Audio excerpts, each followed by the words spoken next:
might as well. You never know when we just hop into shit, man. How you doing? Shit, dude, you're crazy. I'm all right. I'm living that beach life. Trying to figure it out.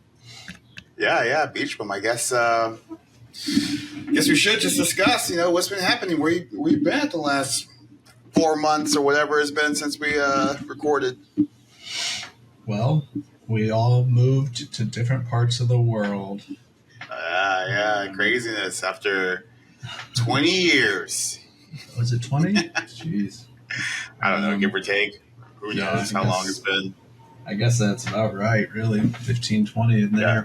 But yeah, so for our, dedicated fan base, got to update them. I moved out to... You've moved out to live in the suburban dream life. Yep. On the beach town out here in California. I'm down here to pursue my dreams of meeting Donald Trump and making America great again. You're so close to. He's got to come there at least like once every couple months, I'm sure. It's basically a mecca, Speaking of, dude, have you seen that like shit that's going on in where is it? Wherever they do like meccas. Let me see if I can look it up real fast. What are we talking about? Yeah, hold on. It's like the Hajj pilgrimage. Have you heard of this thing? No, I don't know what that is. Dude, so it's like I don't want to get like super ignorant right off the bat. So I'm just gonna say I don't know what Arab country this is, but there's like I guess 1 million people that go out to this area as a pilgrimage, right? Okay. And it's been so hot that like 1,000 people have died. What? Just like being out there in the heat. So a pilgrimage usually implies like it's a long journey, and so are they just they're traveling through it, or like is there? Well, I think they're flying if they have to fly or like drive to like a general area, and then from there they do like their they go out to whatever area, pray and like fellowship, I guess, But it's just been so hot outside that like people are just like passing out and dying. So like the body count is like over 1,000 people right now. Jeez, it's fucking nuts.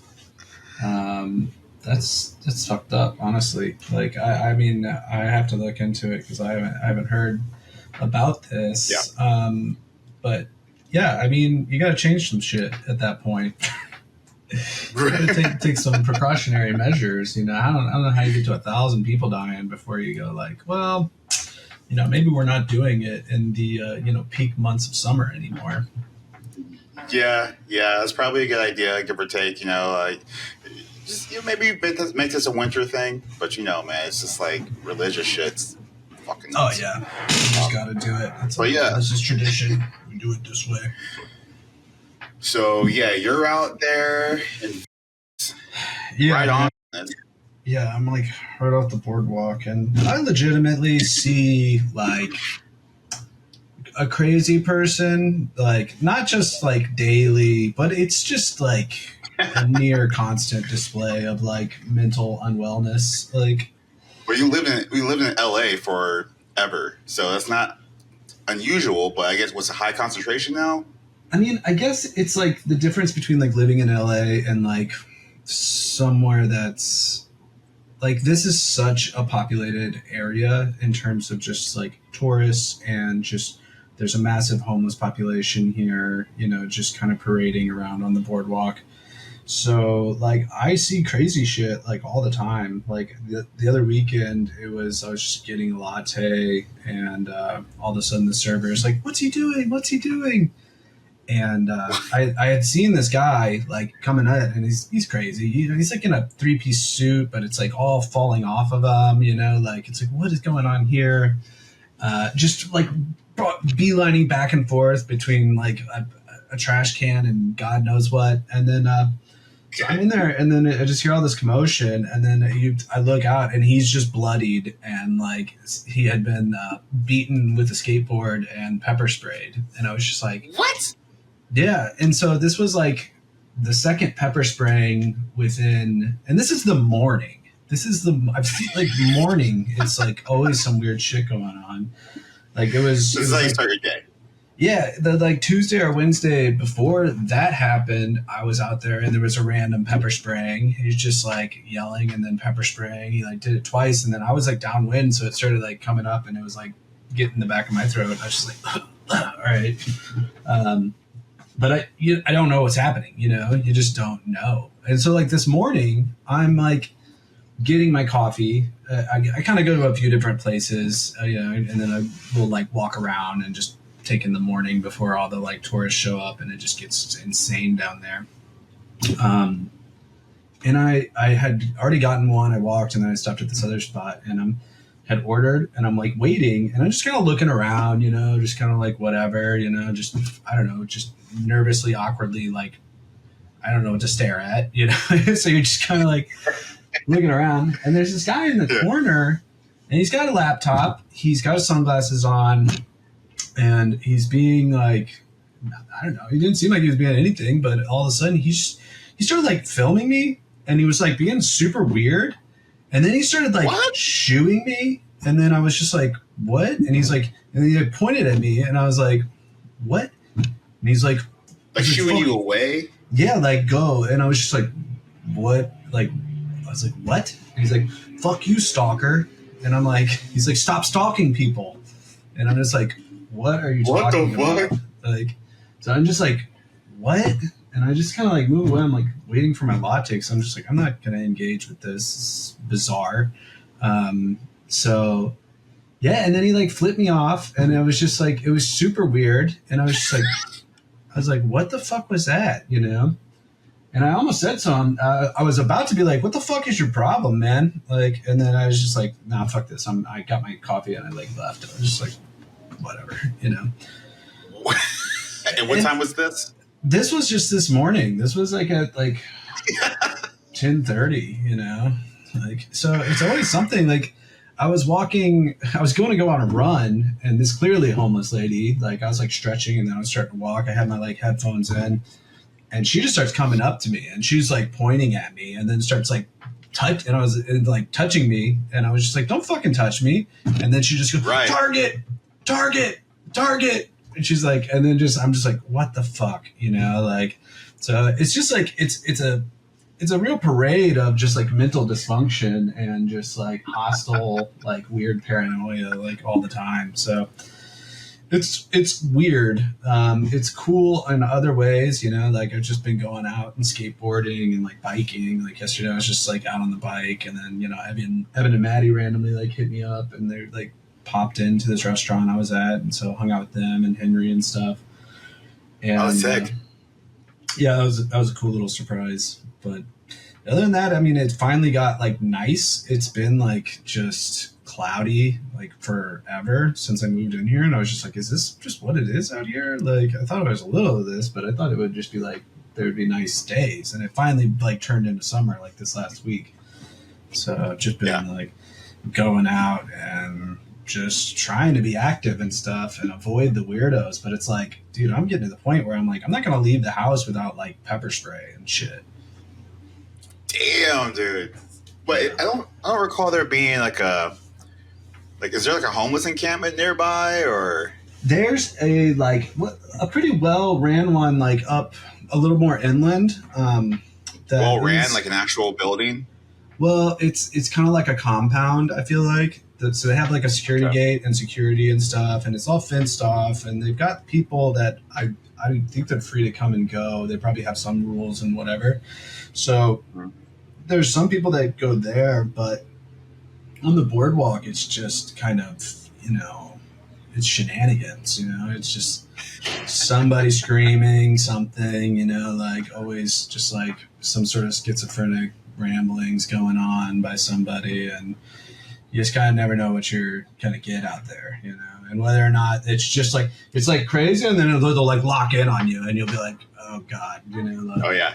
Like, And you're like, you attract that sort of thing too. Like, I guess seems like it's like literally if you just accidentally make eye contact with them, and then they're just like, and it's like, oh yeah, it's off. You just have to wear sunglasses and just like keep like moving, you know. Like, all right. Yeah. Like, I'm gonna take that as a threat. Like, you making eye contact with me, so now, you know, something has to happen. Yeah, it's a bit like that, and you know, but for the most part, it's been cool. I've met a few locals, but it's kind of few and far between. Just kind of trying to figure out where like I best vibe with and find places and do whatever I do, you know. But yeah. It's nice. Like the other day, I just was like, I'm gonna go get in the ocean, you know, and so like went out and hopped in there, and so yeah. Still, I've met a few neighbors, but I'm not like chummy with any of them. Just kind of like, hey, how's it going? And yeah, just like a lot of cool little spots, and just been exploring and trying restaurants and all that stuff. How about you? How's the burbs? All right, hold on. Let me close my window real fast. Okay, so you know, as you know, I live right next to the pool. Yeah. Right. And someone was outside just like dragging a couple of like pool chairs from one side to the other. Kind of like that scene from Men in Black, you know, where Will Smith like drags that table and like screeches it across. Yeah, yeah. It's kind of what just happened now. So anyway, close my window. Is that? Yeah, you know, it's nice out here. I didn't think I'd like it so much, but you know, definitely appreciate being down here. It's just now hot. It's like getting really hot. In my apartment's, I don't know what it is, but it holds heat like a motherfucker. Actually, I do know what it is. So apparently, there's asbestos in the ceiling. Yeah, you're not right? supposed to have that. You're not supposed to have that in certain areas, but I think you can be grandfathered in under certain scenarios. But the thing is, asbestos is apparently, it's only dangerous if it gets wet. And yeah, so as long as I don't get a leak, you know, through the roof, and that leak doesn't open up a hole through my ceiling, I should be fine. So we'll see how that goes. Yeah, it's not exactly reassuring. So that just holds you more. Well, so asbestos was used as insulation, so that's why it was in so many houses, right? So, and apparently it's damn good at it, because my house gets really fucking hot sometimes, in my room and like just in general. But you know, I usually keep my doors open, pretty safe area. So yeah, like I'll be here with like the back gate, you know, back deck open, and like my front door. Sometimes I'll just leave it open too, just to get some air rolling. Yeah. But don't you have AC like, too, though, right? Yeah, I got a little wall unit, you know, one of those you would traditionally put it in a window, but this one's like in the wall. I haven't turned it on yet because I just haven't needed to. And like you said, it's just now getting hot around here. Yeah, so you might need to tap into that eventually.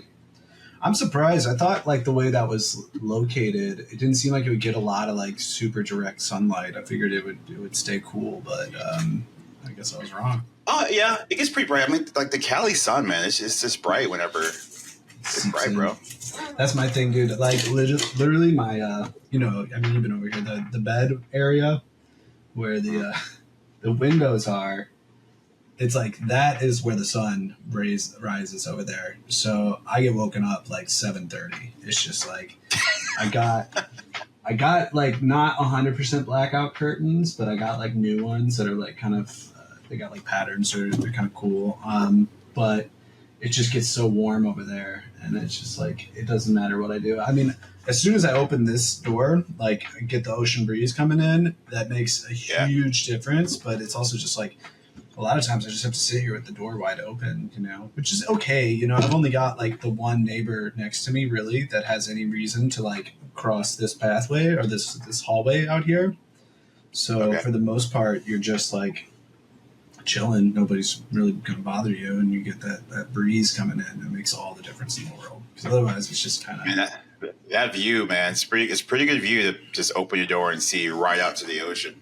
It's pretty sick, yeah, like for sure. I wish it was more of like a window / thing to where I could like it could be partially private and I could still have it because they had a screen door and they took it off for some reason when I moved in. So I don't know, but it's still pretty sick. You know, I'm really starting to get into my groove with it. Besides just avoiding the crazies and all that, but everything else is like pretty legit. You know, there's always something. You know, like you go down there and like it was the other weekend. Ronaldinho, like famous soccer player from Brazil. They were doing like a soccer tournament, like out by the basketball courts. And then I had overheard somebody saying like, yeah, Ronaldinho's down at the clubhouse. There's like Venice Beach Football Club, VBFC. And they were putting on an event and he was there. And so I saw it later on social media that it was like, oh, yeah, there was. I could have hung around and maybe saw him, but I was just like, I'm not going to sit here all day and wait for him to show up. You're not a big enough fan? Is that what you're saying? I mean, I didn't want to sit there. The kids, there's like younger kids playing. They all kind of sucked. I was just like, you guys aren't even like, very good. You know, I don't want to watch. They're kids, man. Exactly. And they're not my kids, so I don't give a shit. Kids do whatever. You know, go tell the truth about it. You know, what's funny is that, you know, sometimes I'll talk to parents at work and they know their kids suck at whatever it is they're. It's one or the other. Either they think their kid's like the absolute shit, or they're like, my kid's kind of getting like embarrassed out there. Like it's okay, but you know, let's keep it real. Yeah, no, I feel that. I think I would be like, I mean, if the kid's sick, it's like, yeah, my kid's awesome. He's an athlete, you know. But if he's not, I would just be like, yeah, he sucks. He sucks. Well, what's also strange around here, I just learned that. So down in Orange County. There's this whole like apparently that there are a mill of soccer players down here. Yeah, like it's huge out here, and like to get your kid in it if they're good is super competitive, and like these kids go D1, and some of them go pro. Yeah, well, it's the right place for it. You know, suburbs, soccer's huge. They got money. I think Landon Donovan grew up out there. That was his whole thing. So they've got a few like claim to fames in terms of just like having that mill in operation. That's what you have one successful like player out of your camp and, you know, it gets you a lot of notoriety. And then so from there you can kind of run with it. And I think they have. And, you know, Southern California, it's got like a pretty good history within like MLS and just being active in the sport, you know. So makes sense. Yeah. So let's see. Yeah. Still in the middle of a battle. Well, I wouldn't say in the middle. I've kind of given up, to be honest with you, but battling with my apartment complex because they basically lied to me about the street parking and the guest parking. Contacted the city hall around here about getting parking on my street, and they said that there's no parking there because this street is part of a federal, like nationwide plan of like if you have overflow from the main highways from like there's a bunch around me, this street's designated to handle traffic. Oh, okay. Right? Which is okay, that makes sense, but at the same time, this street's probably the least busy street ever. And that's speaking from someone that comes from the Midwest.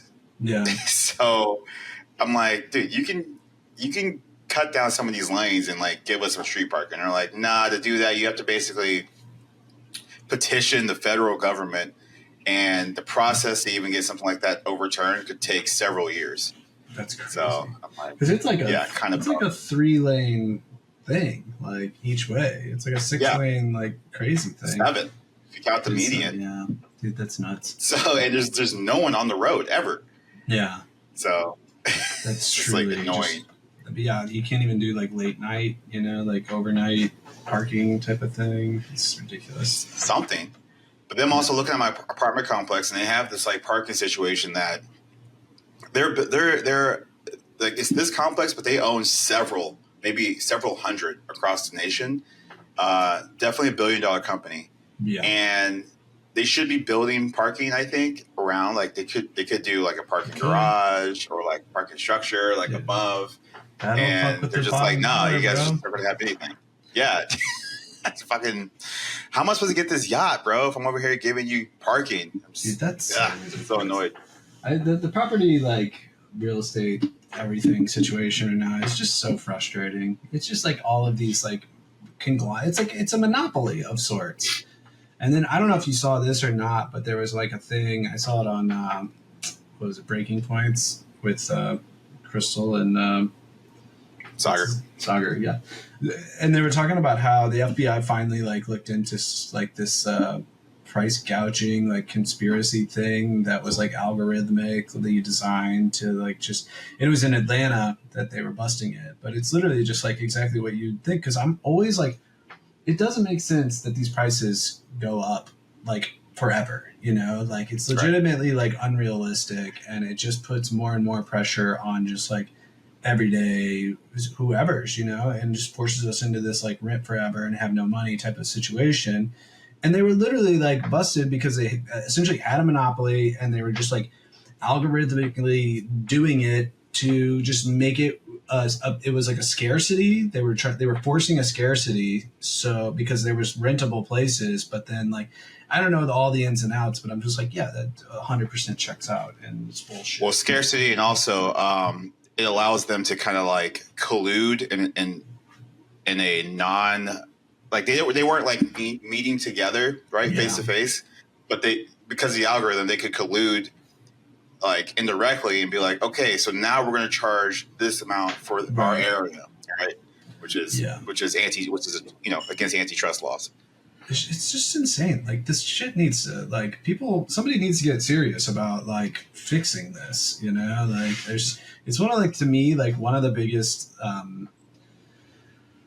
not problems ever or whatever, but it is such an economic, cornerstone of like a big part of what makes the American dream function, or just like the everyday American be able to exist in a realistic way and like be a contributing member of the economy. Instead it's just like rent, like gouging everybody to the point of just like taking more than half of their, you know, take home, and just forcing people into uncomfortable economic situations like consistently, you know. I mean, and the whole idea is like, oh, well, you could always move. And it's like, moving is not easy.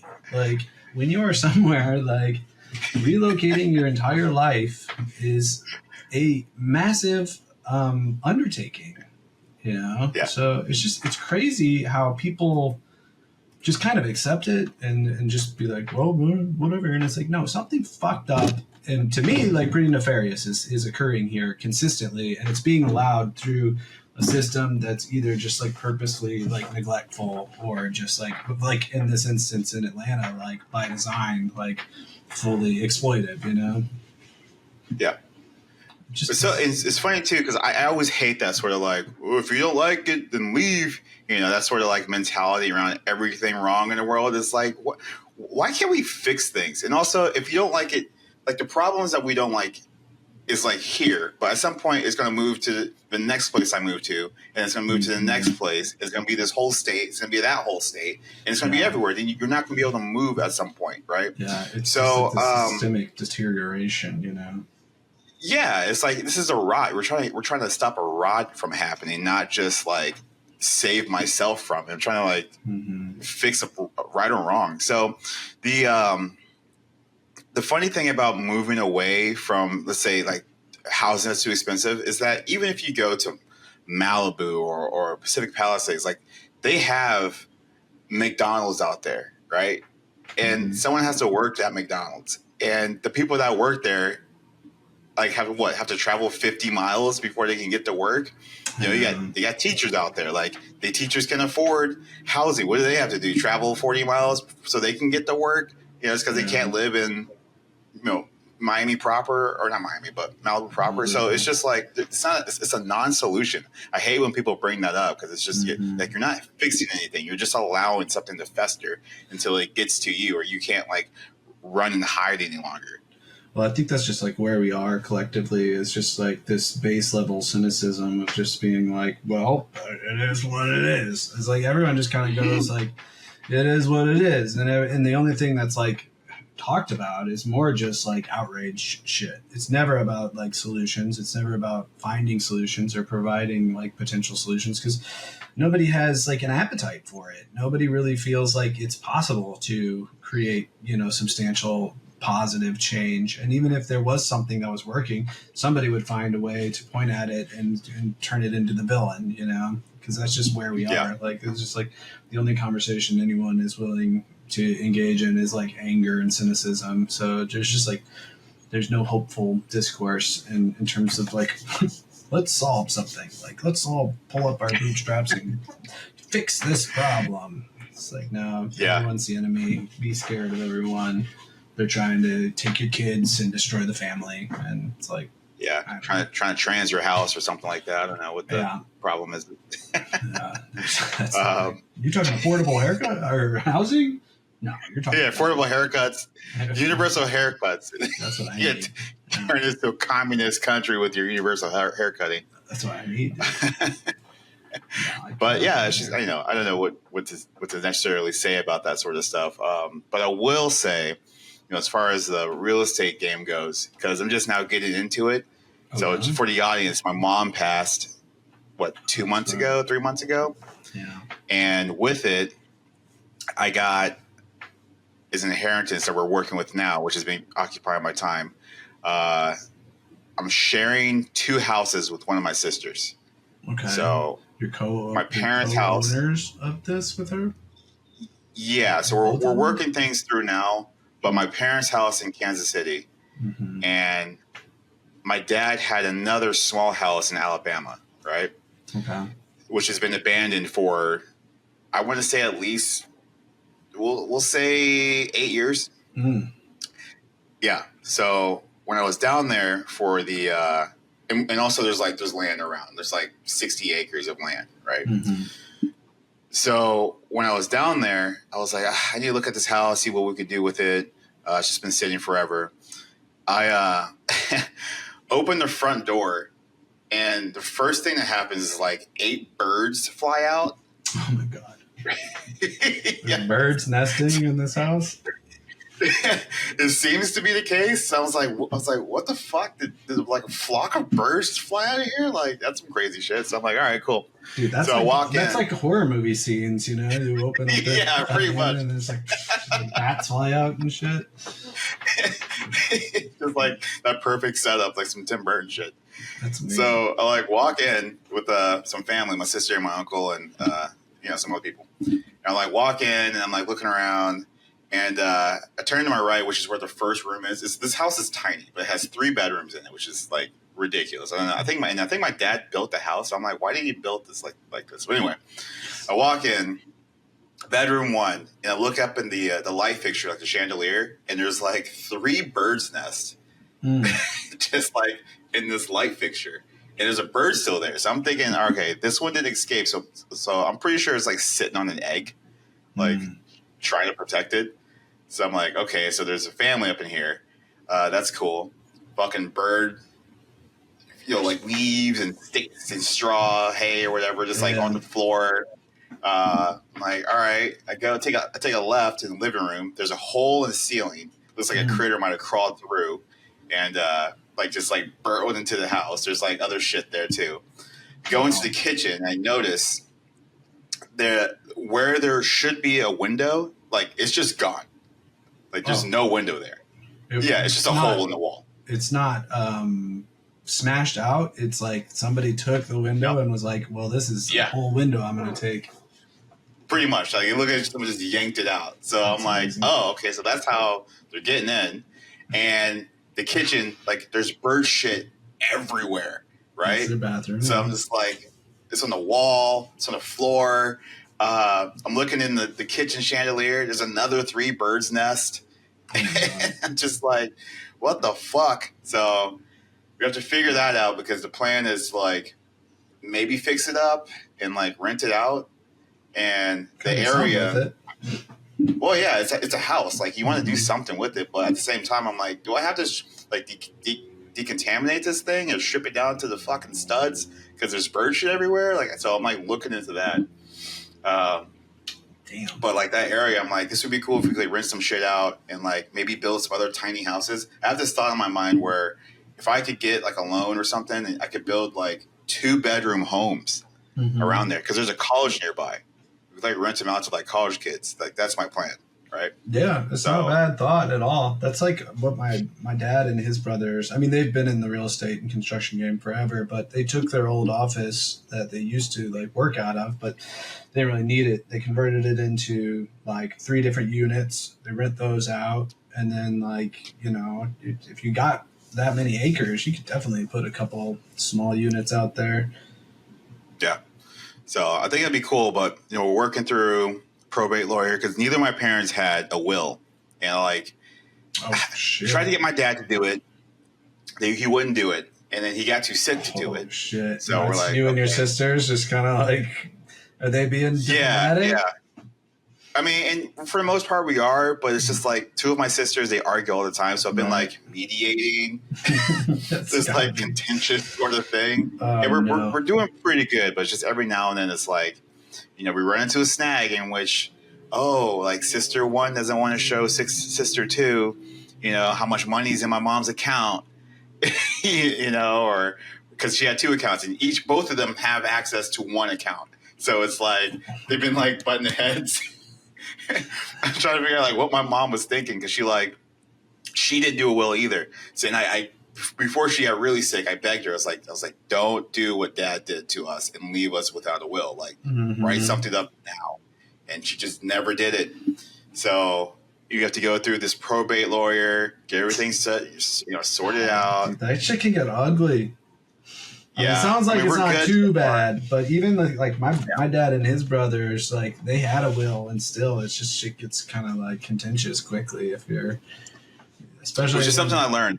Yeah. Was that?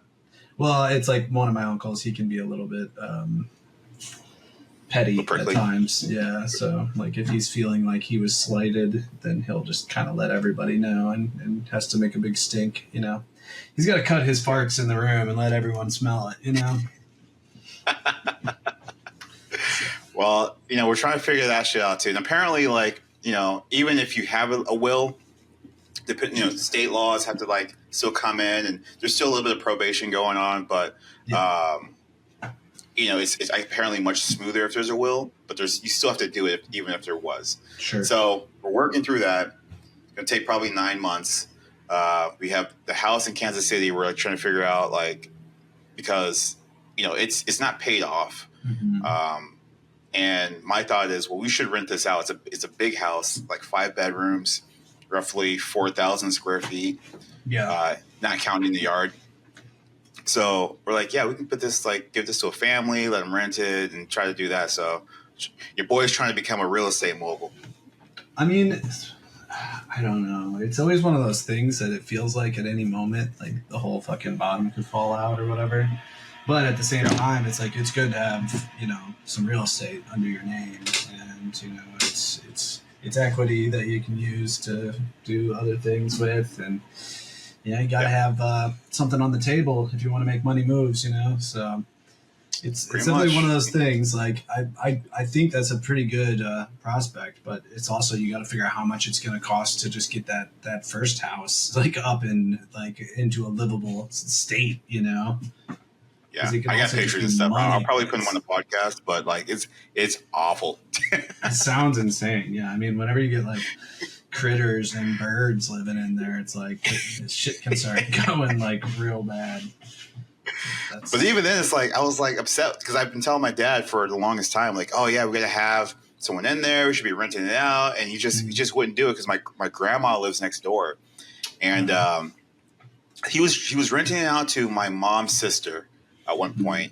And I don't know if I told you the story. I must have told you the story before, like a long time ago. But they were living there, and my cousin, so 2 cousins, right? One is he was in the military, you know. He had kind of a rough past, but he was like getting back on track and you know, living like a straighter life, right? He was living there. My other cousin, his younger brother, he's not a bad kid or anything like that. Yeah. But he's kind of flashy. right? And he's super flashy, especially for that area. So he's the type of guy. He's got like, he'll wear all 10 of his chains. He's got like a grill. He's got Cadillac with like 32 inch rims. Like he's a flashy motherfucker, right? So he's down there like fucking around with some chick, and I guess he's high flying, like he's got this money and maybe some drugs or something, and blah blah blah. Anyway, so she rats him out to like some other like guys down there. So one night they fucking break into the house, right?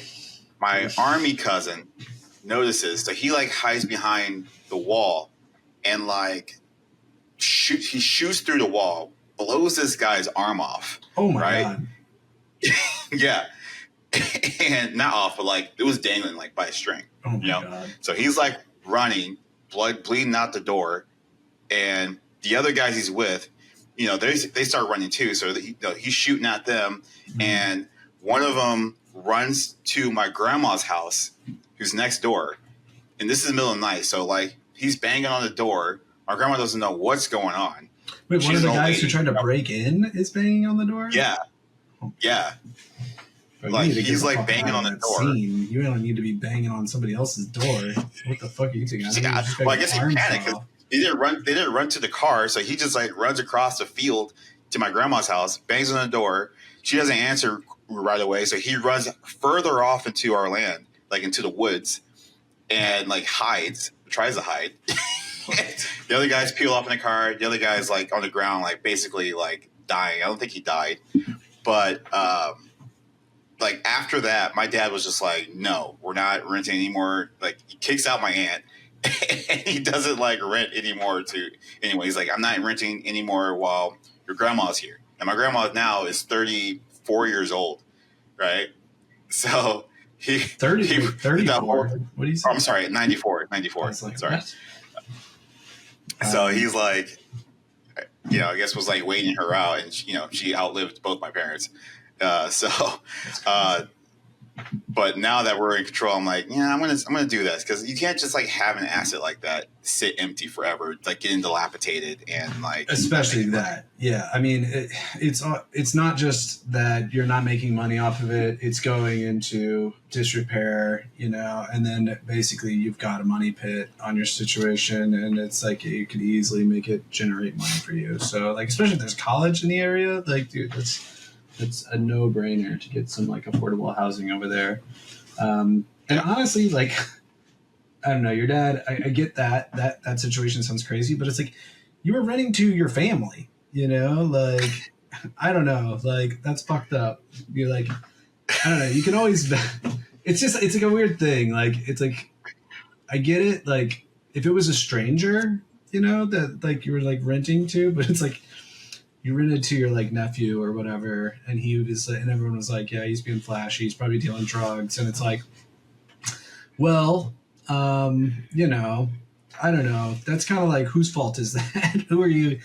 You're gonna blame. You never know who you're gonna rent to. You do background checks and whatever, and you try to make sure the tenants are upstanding. But you got the problematic cousin who's flashy dealing drugs, and then brings all the trouble. It's like, well,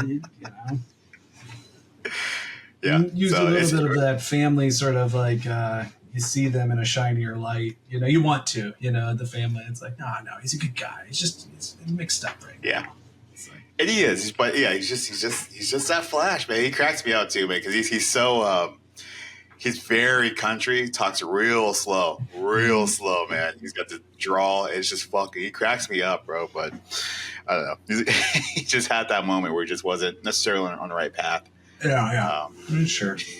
I suppose it could happen. So weirder shit has happened in the world, but that's crazy. Your cousin just was like, all right, I'm going to start blasting. He's like, I'm out here. I got the training. I've been waiting for this. Pretty much, man.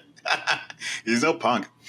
I guess I would say not, through walls and shit. What the fuck? It's crazy. So I brought you here to make sure you were keeping up on your Terrence Howard math. Hold on. Have you been doing that? I've seen a little bit. Let me, I'm going to pour a glass of wine for that. Because I didn't watch it all, but give me 1 second. You don't need to watch it all. Okay. So, yeah. Cheers to Terrence Howard. Terrence Howard showing us the way. So, I saw the, like, you know, his, I didn't watch the whole thing. I've seen some clips of his, like, Joe Rogan thing. And I didn't know, like, Terrence Howard was, like, rolling like this.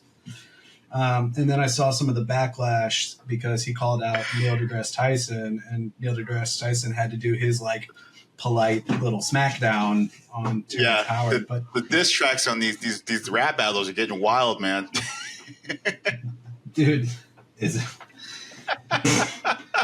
I mean, yeah, the beef is just getting beefier, but day by day. Yeah. But I just don't understand, like, who he is, like, peak this wellness / like pseudoscience. Like, you can be a pseudo anything these days, and, like, who's going to contest you? You know, like, and the internet, if anything, just emboldens you. You'd think, like, there would be just, like, this severe, like, logical backlash, but everyone just, like, loves it. They, like, lap it up and they're like, oh my god, this guy really is just, like, he's talking some real shit. Because nobody wants to deal with, like, hard numbers. You know, everyone wants to fucking live in squishy headspace where, like, yeah, 2 + 2 doesn't have to equal 4 if it, like, if I don't feel like it, you know? And so, oh god, okay. I don't know how much of the Neil deGrasse Tyson, like, stuff you saw with him, sort of. I saw all of it. Oh, you watched it? Well, hold on. What do you mean? Like, what Terrence said about Neil, or what Neil said about Terrence? What Neil responded, because the whole thing, was Terrence basically kind of calling him out. Like, I sent this whole paper to Neil deGrasse Tyson, and he's like a little bitch, and he couldn't even fucking, like, deal with, you know, how awesome my brain is and stuff. And, like, I mean, literally, I'm paraphrasing through the internet. I didn't even see the clips of what either of them said besides, like, the Neil deGrasse Tyson, like, breakdown. And I didn't watch that whole thing, but it was just funny that he was sitting there, like, kind of going, like, well, here's what he sent me. And I was politely, like, responded that basically his entire, like, supposition, like, his entire argument was based on this, like, first and very wrong, like, thing, which was the cornerstone of his entire, like, argument. And it's just, like, fundamentally incorrect. And so, like, when your entire, like, thesis is built around just basically incorrect math at the start, you know, like, it doesn't matter how far you go. But it sounds like he has, like, a crazy brain in terms of just how he's connecting things. And Neil deGrasse was, like, kind of like, look, I kind of respect your brain and how, like, weird it is. He said more nice, like, it's like I appreciate your active mind or whatever, but it's, like, basically just, like, talking nonsense out your ass, you know. No, Neil did the scientific equivalent of bless your heart. And I loved it. So first off, before we get too deep in this, for those who don't know what Terrence Howard is doing, let me just do a quick breakdown, right? Sure, yeah. So this came across my plate probably, I want to say last Christmas, if not the Christmas before then. I can't really remember which one it was. Oh, was he already popping off with some weird shit back then? Oh yeah. So this whole Terrence Howard thing, he's been working on this math for I want to say at least 10 years. Oh wow. I mean, good for him, I guess. That's kind of cool, but. I guess, but it's also like, damn, bro, you went 10 years on this, and you like. So anyway, he's been going on. He's been doing talks. Like the first time I saw it, he was doing a talk at, like, Oxford, right? He's in a room full of, like, scholars, mathematicians, like math undergrads. And he's explaining to them what's wrong with 1 × 1 equaling 1, right? Now, they're giving him attention, but you can tell they're, like, trying their hardest not to just laugh this guy out of the room, right? Because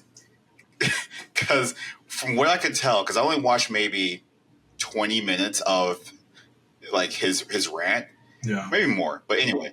because he goes into multiplication and he goes into like these art things he's been making based off this new math that he thinks he's created. So anyway, before we get to that, so his whole contention, from what I understand, is that he simply doesn't understand the word multiply. He doesn't understand the terminology. He doesn't understand it in a math sense, like in a practical, like he doesn't understand it in a math sense. He doesn't understand it in a colloquial sense, right? So his argument is, the Bible says, "Go forth and multiply." Oh my God! He brought in the Bible to like make his scientific. Yeah. Well, it was just an example, like because the colloquial use of the term "multiply" is to go out and to increase in numbers, right? Sure. Yeah. Which is a use of the term, no doubt. Okay. However, he's trying to apply that definition of multiply to math. Now, in math, multiplication doesn't mean to add. We have or to increase. We have addition. A term for increasing, which is addition. Right. Right. Multiplication is a numerical way of organizing numbers. It's a function. And to describe groups of numbers. So when you're saying 1 times 1, you're saying you have one group of one thing, which means you have that one thing. It has nothing to do with adding. It can add, but that's not what it is. Yeah. So his whole contention is based on the fact that he doesn't understand the difference between math multiplication and the colloquial use of the term to multiply. That's amazing. I love that's the starting place and that the Bible's involved. That's the starting place. I just think that's awesome. So it's absurd. So he goes into this thing. It's like, well, if you can't multiply 1 times 1 because that's more than 1, at least equals 2.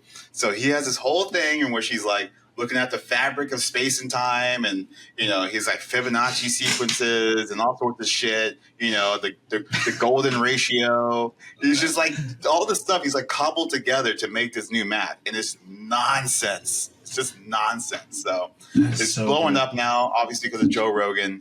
As usual, Joe's going to put someone on his podcast and blow them up.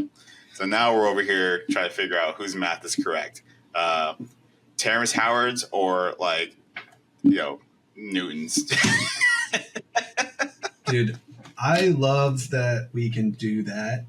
We can, oh man, it's such a privileged place to operate from, and just to be able to go down this insane, because that's where it is right now. You can literally just take something that's inherently wrong or misunderstood and say but it feels this way to me, and then literally create an entire universe around that. And usually people just do this with narratives in the world and take things to their most extreme, most ridiculous conclusion, with these conspiracies and things, and just be because these two things are factual in my narrative, then all of everything I just said is 100% true. But Terrence Howard was I'm going to be a conspiracy theorist, but just do math. I'm going to do it with math. And it's just and I'm going to learn a bunch about stuff. But literally it's building your foundation of your entire building, out of, I don't know, sand or something, or it's so ridiculous. And just to keep building, you're trying to build this tower to the moon, but you just didn't pour concrete, and you've learned about finishing a house before you've learned about what it makes, how it stands for hundreds of years or whatever. And there's just so much of that thinking, and it's amazing. And what was he talking? Neil deGrasse was talking about the Dunning-Kruger effect. Yeah, absolutely. Is it's everywhere, man. Everyone's living in that valley of just that defines our era right now. It's Dunning-Kruger. Yeah, it's really what it should just be since it's the Dunning-Kruger era of humanity, and you can just literally say anything with enough assertion and people will just be well, I don't know enough about it to argue. And he sounded smart and he had some authority in his voice. He sounded very sure of himself. And I don't trust anything. I can empathize with. Yeah, I don't trust anything, but I can empathize with that. But the thing is, the people that do it, it's you can spend 5 minutes doing your own research about a thing you have zero prior knowledge of. You barely passed math in high school. You barely passed science in high school. Yeah, you've done 5 minutes on Google, got your Google PhD, and now you feel yourself able to contend with some of the most like learned individuals in human history. Yeah. But it's also like that. I mean, the research is all just the confirmation bias research, like it's so funny to me because the logical fallacy that like people operate under is like so crazy because it's like the Trump delusion versus like anything Biden. If you're in Team Trump, it's like nothing sticks to him in your mind, but it's like everything with Biden is like the stickiest shit ever. And it's like fully like, and it's just like, you don't see your confirmation bias at work here. Like like the whole Hunter Biden thing, it's like, that's his son. Yeah. He made mistakes and like, he's kind of been a hot mess, but like, you're going to be like, and it's like, and Biden should be in jail for it. But meanwhile, it's like, everything that's happened with Trump, it's like legitimately just got, prosecuted and found to be a felon on 34 different accounts. And there's like, yeah, this is bullshit. It's completely fucking like lawfare. Yeah. It's just like, what do you think the world is? Like you just apply different standards for whatever you're looking at based on your worldview at any given moment. Like these both can be true and like false, and like everything can like kind of live in a gray space. But that's just, I don't know, the Dunning-Kruger / like information gathering / everyone's a fucking scientist, now mathematicians apparently. That's like a new form of this. I mean, are we evolving? Is that an evolution of this like state of hysteria that we live in? Evolving, I guess in the truest sense of the term, maybe. Certainly a change. Yeah. But I think we're primates that have been given a gun. And what I mean is like, the internet has given us this power that we're just wholly not ready to wield. Yeah. And some of us can do some decent things with it, but others, it's just, they can't fight the urge to just be awful, So just like, okay, cool. I'm a dumbass.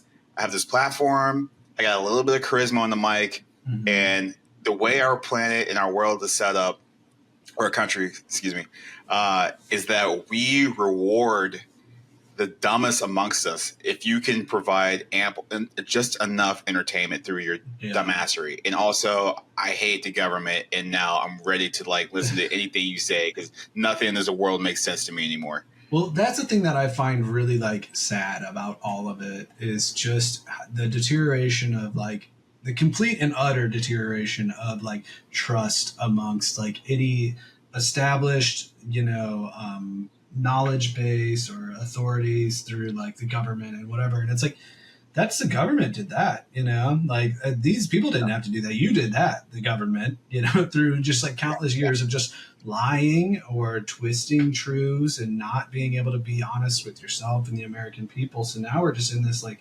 hellscape of just like complete and utter distrust mixed with like this confidence of like that patriotic, like American exceptionalist thinking, bless you, that like so many people who really don't deserve to think that they're like better than other people like have, like it just runs in their veins now because you injected that with them.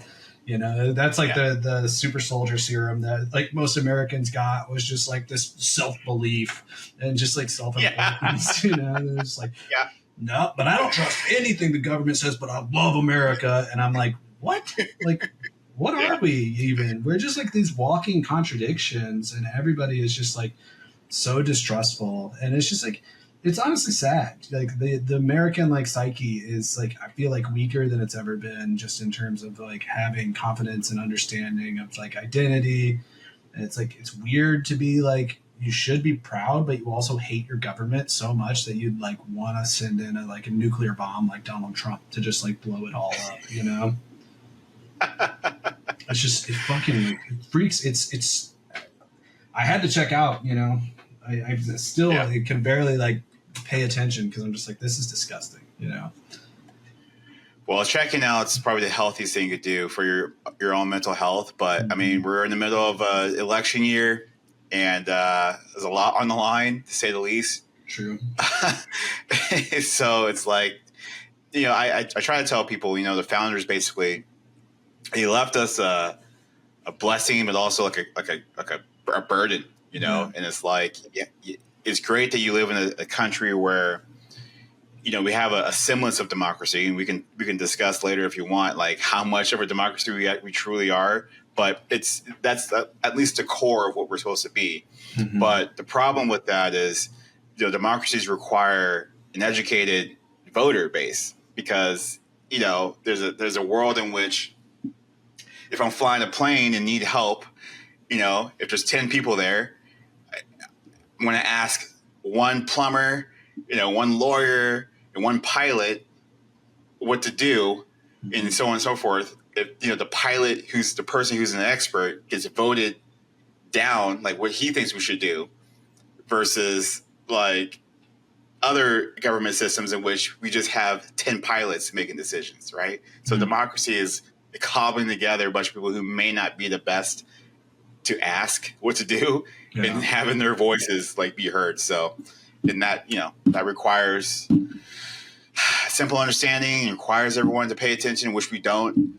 Just civic education, which we don't have, and now here we are. Just use like a little bit of your like brain in a way that's like a bit more productive than just like, I don't know, being outraged in a way about like things that aren't as relevant to like functional government, consistently. There's so many distractions, I don't, if it's not like, babies, like getting put into pedophile rings or whatever that like the entire right is like so worked up about. And I'm like, I just don't understand how that's a political thing at all. Like, I think everybody just agrees that pedophilia is pretty much bad, but like, it's like literally the most like obvious, like troll of a distraction of a thing to ever like exist, that like, it just gets people so out of like logical thinking that you're like, I'm just mad because I want to protect children. And it's like, yeah, who doesn't want to protect children? Like, what we're over here talking about, like how to like make the economy better, but like you're screaming about like children like getting like, what are we talking about? It just deteriorates into this like thing. And it's not to say that stuff doesn't exist, but it's just not the point of politics, and it's not what politics are supposed to be about. Like, that's just literally called like a terrible crime that shouldn't occur, and like, but I mean, and do things bad happen on like all levels of, economic and social economic, whatever ladders to people? Like, yes, but like, I don't know, like just where we're at with like what people are willing to get worked up about is just so fucking like bonkers right now. I can't even. Yeah. But I wanted to go back. It's like, nuts.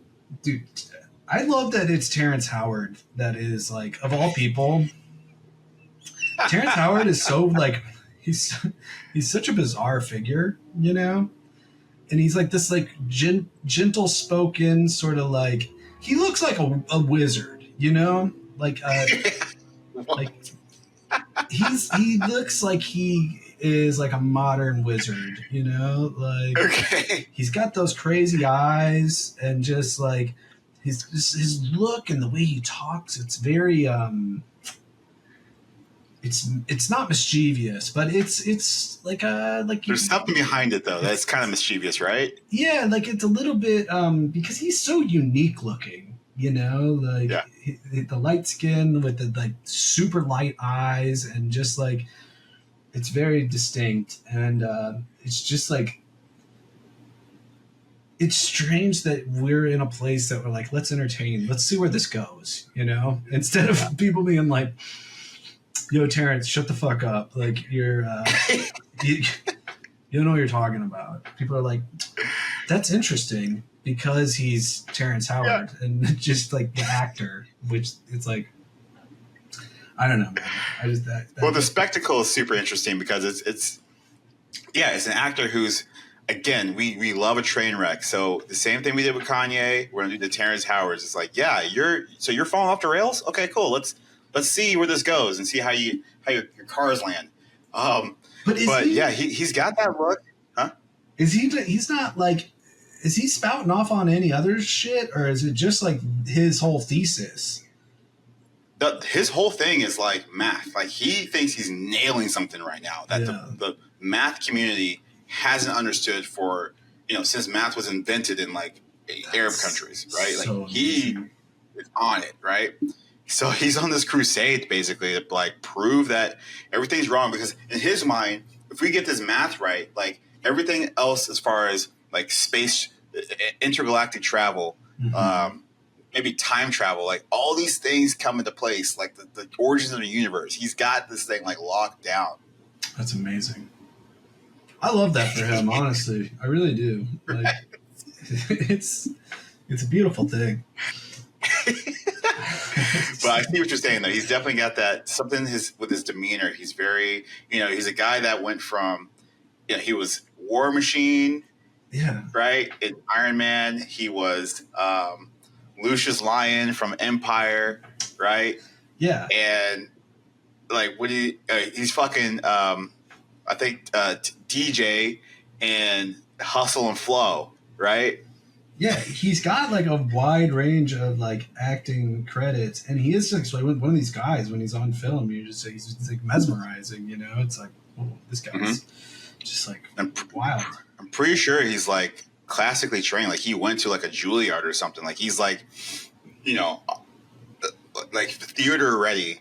Yeah, actor. But it's like, it's a weird Riz, He's got a very weird Riz, and that's what it is. But it is Riz. It's like Riz to the max. It's almost like to an 11 because it's like enigmatic Riz where you're just like, I don't understand. This guy's like too bizarre. Like he's coming from another dimension, and my brain can't really like. So when he starts spouting off a bunch of shit, I'm sure everybody that just like, because most of that shit, most people they're not that educated on. So he's going to sound fucking like insanely smart because he knows enough about it that most people are just gonna like, just because of the way he speaks. Yeah. And just like it's the thing. It's like you're being educated. It's the Dunning-Kruger thing where you're like educated enough about a thing, but not enough to know how like uneducated you are, and he's min-maxing his Dunning-Kruger, so like it's just impressive. To bring it into gamer terms.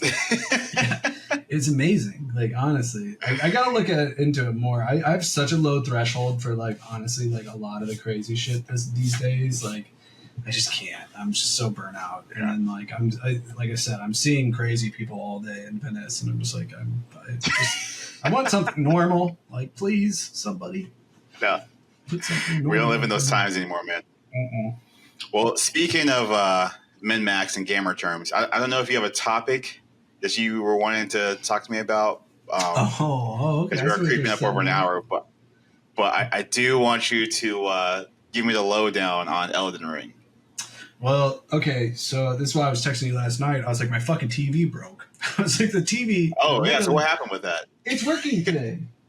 I don't know. I've been having electronic, like, shenanigans happening over here. It's like, so first my computer, remember I texted you, I was like, I think my computer's fucked.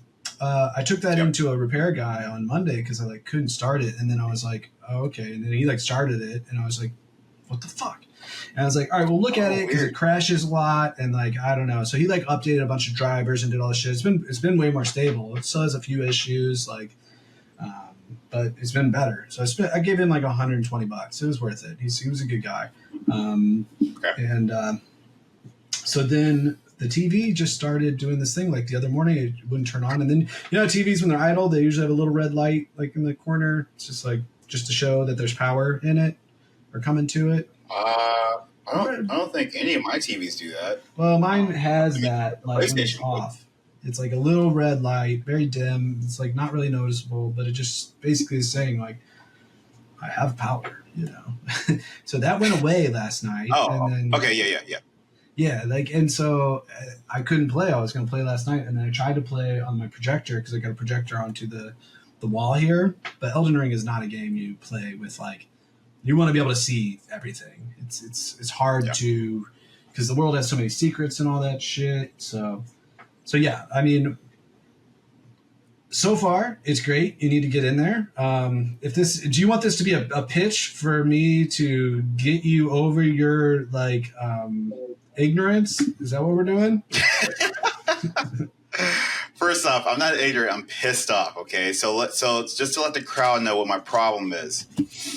I've played Elden Ring. I've played several From games. Okay, now anyone who's played a From game understands that From is a company packed to the brim with fucking bastards. All right, they love to make us suffer. They love to do all sorts of shit that they're just cackling behind the scenes over because of what we're having to deal with. So now, under normal circumstances, I can ride with that. Okay, you got a super hard boss, you got a super hard location, whatever. Okay, I like that stuff. Elden Ring is a great game, and the DLC was something I'm super excited about. But for some reason, the DLC. Have you bought it yet? No, because I'm not sure if I'm going to. All right, because for some reason, the people at From Software decided it'd be really fun to hide the DLC behind a certain point of the campaign, right? Yes. So if you were foolish enough to just wonder, oh, okay, I just beat the game, I'm going to do a game plus, maybe play it through a second time, so on and so forth. You have to get through Radon and Moog. Is it Morg? Moog. Mog? Moog. I think it's. You have to get through these two people, these two bosses, just to access the DLC content. Yes. And I'm like, bro, there's a lot of games on my list I want to play. Yeah. I don't want to sink another because it takes a while to get through bosses in Elden Ring. It can. It can. You got to build your character up, whatever. So I don't know. I don't know if I want to take that time. I might do it. It is Elden Ring. It's something you need to experience. But at the same time, just the principle of the thing. Why did you do that? Okay, good. So now we know your stance, and now I can tell you why you're dumb and you're wrong. Because, look, I get it. I get that. But they have always done it this way, and everything they do is like, it's not to do it just because it's like the antithesis of what everyone else does. It's inherent to their game design, Like they've always done it this way with a lot of their DLC. There's an entry point within the game that you kind of like go to the next area. And so one thing that I can say outside of the game is this has been known for like months. You've had time to prepare your character. I didn't know. I've been following. Okay, so then that's on you a little bit. Okay. But at the same time, like I get your frustration because it is one of these things that's like, shit, you fucked yourself because you went into New Game Plus and you kind of didn't even mean to, and then like whatever. So you got put in this lofty space of just like accidentally like not having access to it. You technically should because you beat it and you want to be able to go into the game. But from how they design their games, which is like narrative story first, and that being the entry point, which is Nicholas Cocoon or whatever, is inherent to how the story and the narrative functions. That being said, there's plenty of ways to fast track what you need to do, which is just you have to get over there. You can literally run through most of that area. You don't have to fight things. Okay. You can just get on your horse and you can summon like me and who have like level 200 plus characters to help you fight Radon. And then you do have to, and there's a shortcut to get to the blood area, I think through the White Mask, which is so you don't have to get to the forest, or the snowy area, because that's what they were saying. Like, because I think if you have access to the underworld, you can get there, but you just have to look it up. There's shortcuts to do it instead of having to play another 50 hours or whatever. You just need to look it up and be like, all right, how do I fast track my way there? And I will say, so far, what I've played, it's not disappointing. The world is very interesting. It's like everything that you would expect. It's really hard at first, honestly. I've got, like I said, like I think I'm like at 185 or something with this character because I was going to do the same thing. I was like, I want to bring a guy in who's not on New Game Plus and just experience it how it's I don't know, meant to be or whatever. But then I was just like, well, fuck it. I'm not going to spend all this time to grind to get like, just to get this access point. So I just think you have to be like diligent and be like, all right, I'm going to go. And so I just brought in that character, and it's like, even that guy, I get like fucked up because there's a new leveling system within it. It's kind of like you have to find different things to make yourself powerful equivalent to the world. So the runes aren't going to be as important, I guess. Okay. And you know, it's cool shit in there. Like, you know, it's definitely like it's its own vibe, but it's still very Elden Ring. There's like new weapons. There's everything you would want from the experience. And there was something else I was like wanted to make a point about in terms of this whole argument. But I don't know. I think it's well worth your time. Okay. Well, I will say I did forget about the fact that, yeah, for the most part, you can run through. And I guess the only thing I'm worried about is like running through a game plus, new game plus, because the bad guys get stronger. And I'm sure they're stronger in the DLC. So it's like you're supposed to fight these people so you can level up. You know, if I want to miss that opportunity by just running through. But, you know, who knows? But the last thing here is like, if you've never played a From game, you don't have to level up to beat bad guys, or like it's skill, right? So I'm not too worried about that. You know, there's certain ways to cheese and whatever too.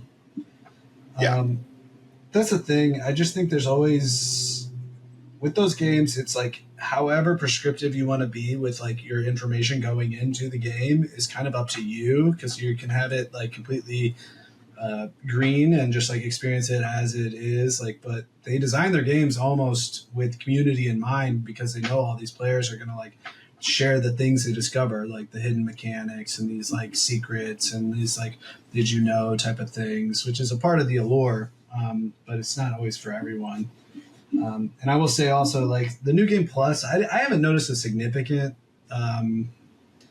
increase in challenge necessarily over the years, but I mean the new game plus goes up to 10. Like people do all the way to new game plus 10, you know, so that also is a feature that people really really like about their games. So it's like, to me, it's like, as much as I do think you kind of boned yourself, it's like it's a not fair criticism of it to have a game offer this thing, because the whole idea is you got all of these weapons, and by the end of the game you're still collecting weapons that you barely get to use.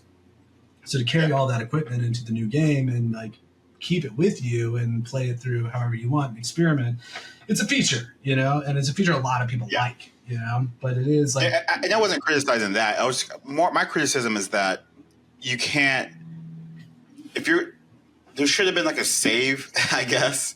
Yeah. And maybe that's on me too, but like, okay, you beat the game, here's your save data. Do you want a new game? Here's a new save file. Right? I wouldn't. I do think that, because the new game plus you can kind of accidentally do if you're not really like sure what that does, you know? Exactly. So it should probably like save up at that point. Like, all right, here's your new game plus save, and then if you still want to go back to this world, you should have that option. So yeah.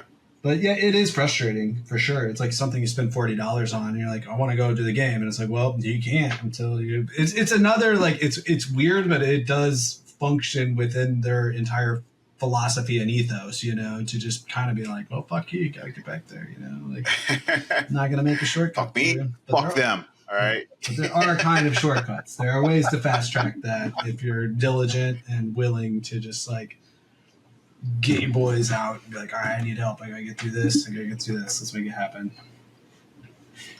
Okay.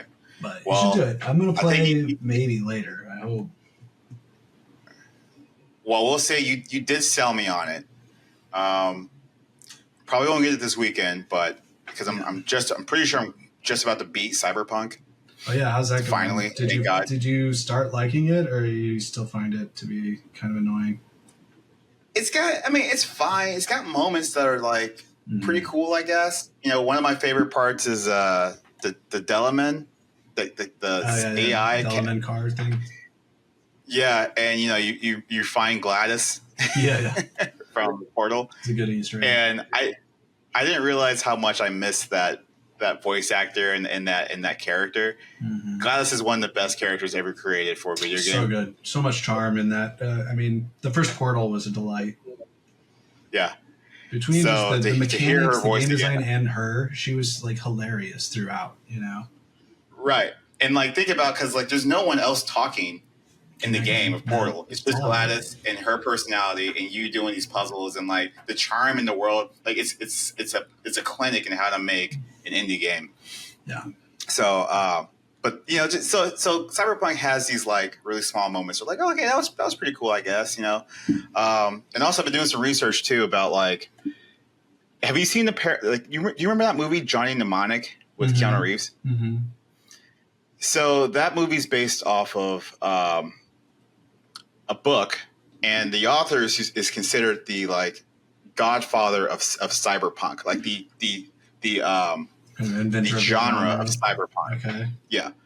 So it's funny seeing like Johnny Mnemonic, and there's things from Johnny Mnemonic that kind of go into cyberpunk, and you can like cyberpunk the game is a kind of a love letter to like this whole genre. So yeah. So I think it's interesting from that angle, but I'm just infinitely disappointed in the fact that you had this genre that hasn't really been gone into, is hard, and you like completely dropped the ball on like building this world and mm-hmm. fit like just on the technical level. Some things are kind of lazy. Like I remember one time last night I was like looking down a road, and there wasn't a single car on the road. There wasn't a single person walking, and it's just like, what are you guys doing? You had what, $80 billion to make this thing, and you did shit with it. No, they like. I think that the thing that I think that game does well, it has good story beat moments. It has some good characters, but they're kind of few and far between. It's got like, it's all in the story, but it plays so sort of.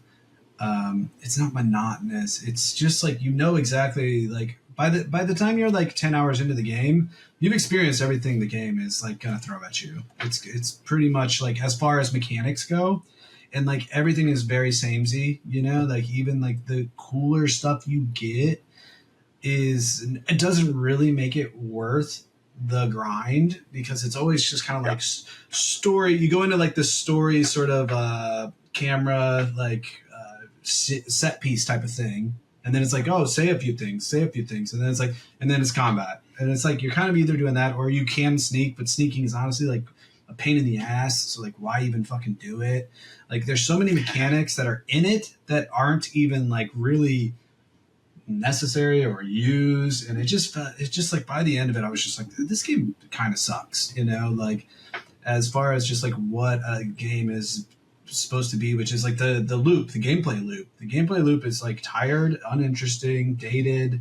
The world is just, like you said, like not lived in enough, as much as like the city is interesting upon this like when you're backed up, you're like, that's really cool.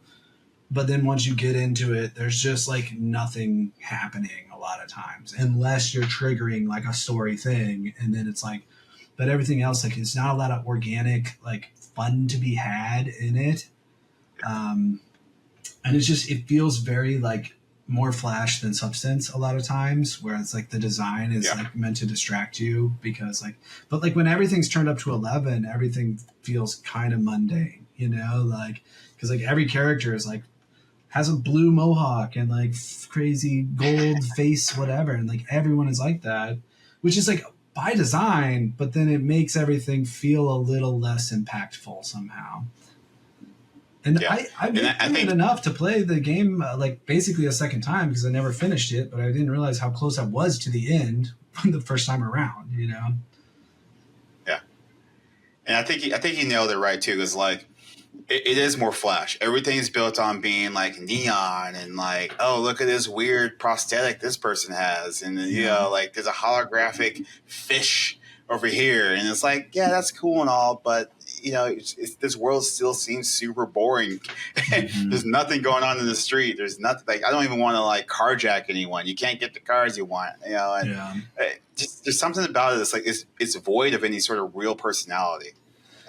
Which is weird for a game that really tried to inject personality, but it feels like Grand Theft Auto without Grand Theft Auto stuff, like, and then the mechanics are just not like the shooting mechanics aren't that fun. Like the like mantis claws and things like that, they're cool, but they don't even feel like that good to use. Like, I don't know how much of that stuff, like which route you went in, but the sword stuff, it's like, it's either like the easiest thing ever, or somebody will just like kill you and you're just like, what the fuck just happened?